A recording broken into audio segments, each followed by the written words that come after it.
This new outbreak of violence proves what we've said many times before.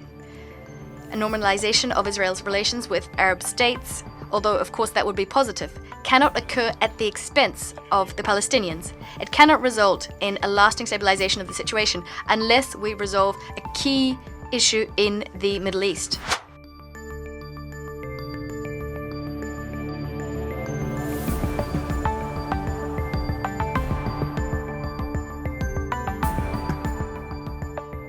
This state of play has been exacerbated over the last few years because Washington has acted alone, separately from our collective efforts, from agreed efforts. It's acted alone, imposing on Israel's Arab neighbors an economic peace without settling the Palestinian issue.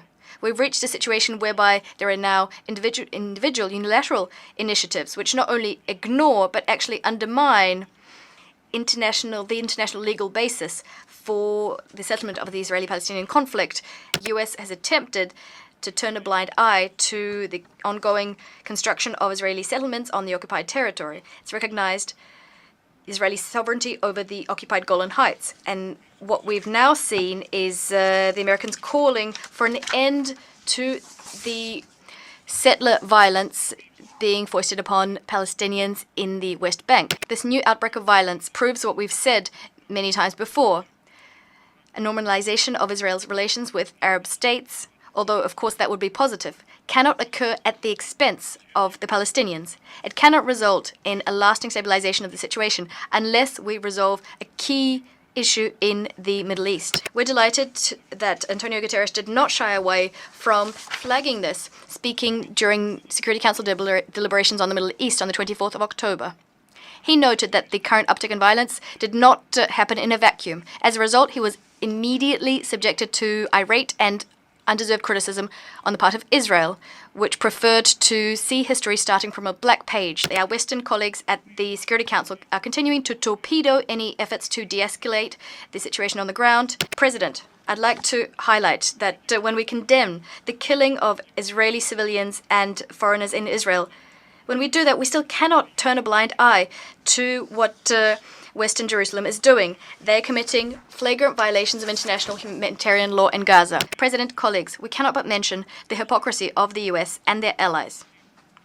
They, in other completely different situations, are issuing appeals for the respect of humanitarian law, establishing investigations committees, imposing sanctions on those who are actually genuinely only resorting to force as a last resort to put an end to years of violence. And yet today we're witnessing horrific destruction in Gaza, greater than all the West criticizes in other regions, greater by many orders of magnitude. We're seeing strikes on humanitarian objects, including hospitals, thousands of children dying, horrific suffering on the part of civilians under conditions of a total blockade, and yet the West remains silent.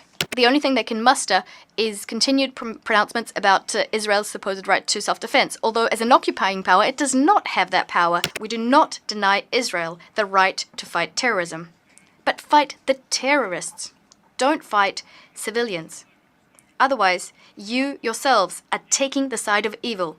You are deploying the same methods evil deploys. The Jewish people suffered persecution for many centuries, and the Jewish people should know better than anyone that the suffering of ordinary people, innocent lives lost, in the name of blind retribution, will neither restore justice